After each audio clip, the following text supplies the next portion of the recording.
Hello friends, today we are going to study about differentiation. Differentiation is very simple. It's nothing just a rate of change of function with respect to x or with respect to any variable. So today we are going to study about differentiation. Suppose f is a real function and c is a point in its domain. So we know that for any function, suppose f is any function, then it has a domain and a codomain. So all the points that are coming from the domain, they have a image in codomain, that is range. Okay.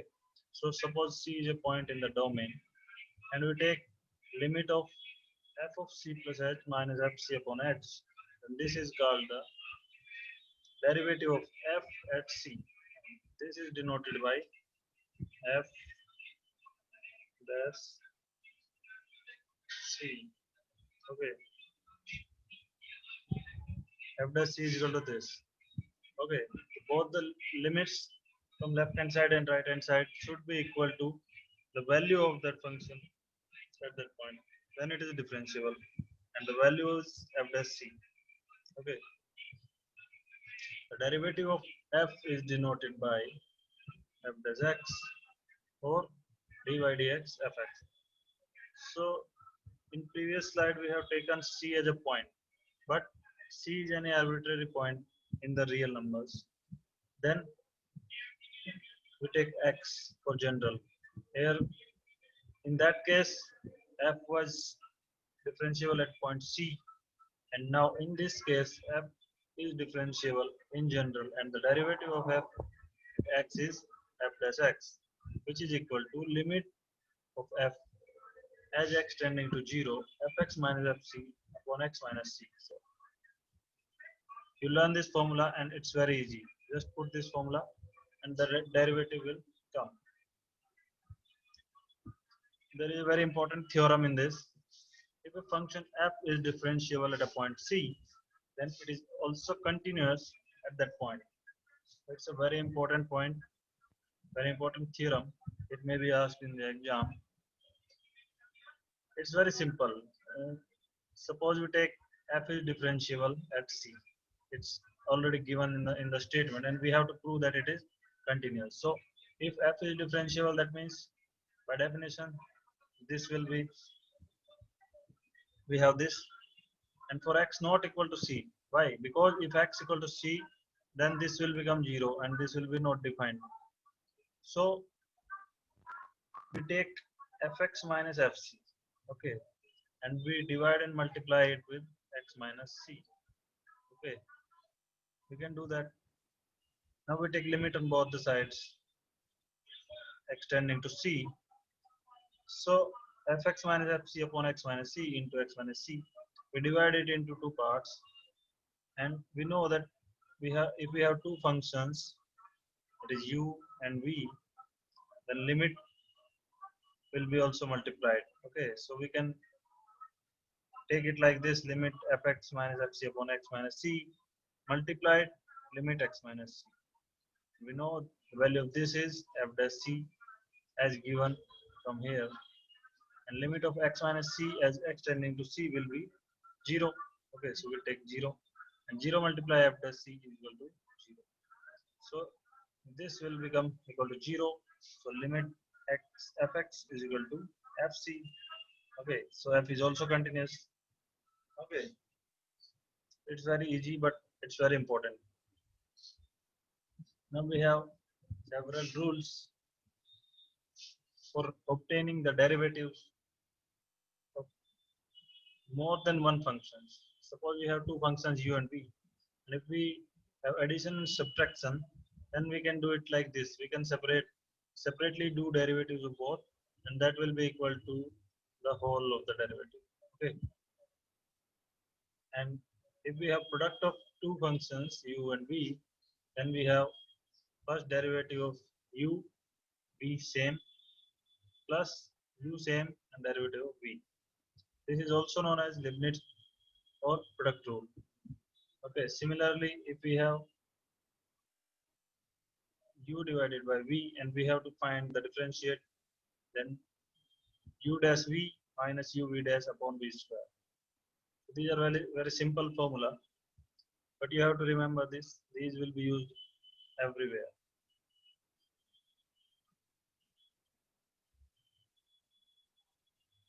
Following are some of the derivatives. These are standard. Okay, we have function f, then the derivative will be denoted by f dash x. Suppose we have x power n, then we have the derivative nx power n minus 1. This is fixed. We have to just put the formula. Okay, for sin x we have cos x, for cos x we have sin x, and for tan x we have sec square x. We can find the derivative with the help of these. We can find for cot, sec, cosec. Okay, we can find for all the six. And there are mainly 5 types of functions. We will be studying about their derivatives.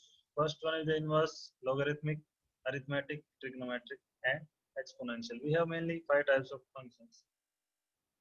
So for inverse, this is not logarithmic. This is inverse trigonometric functions. We have these fixed values for the derivative. Okay. For all the six we have values. I will show you how to find the derivative of this cos inverse and sine inverse. Okay, then you can bring out the derivatives of all of these. For logarithmic and exponential functions, it's very easy. For exponential, it remains same. E power x equals to e power x. Okay, the derivative is also same. And for logarithmic, derivative is simply 1 by x. Okay. For arithmetic functions, as I have shown you earlier, that x to the power n is equal to nx power n minus 1. And take the example like if x cube, then it will be 3x square. Okay. But there is a chain rule. Also, if we have the multiplication of two functions, or if we have two functions u and v, and we have a composite of two functions.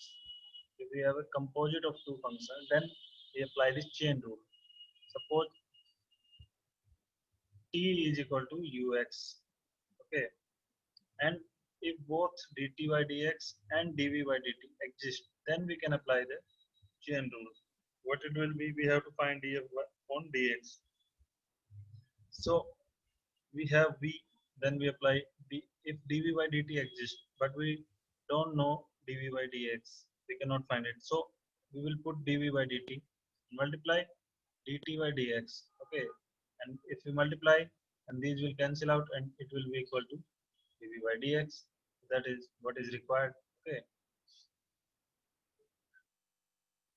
so it's also very important, and it will be used everywhere.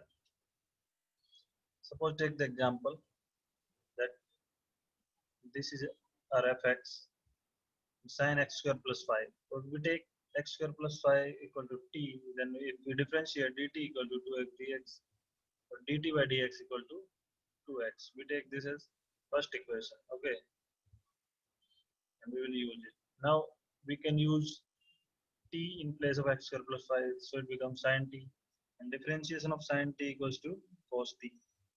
We put the value of t here, x square plus 5, and the dt will come here, and then it's 2x. Okay, so d by dx sin x square plus 5 equals to 2x cos x square plus 5.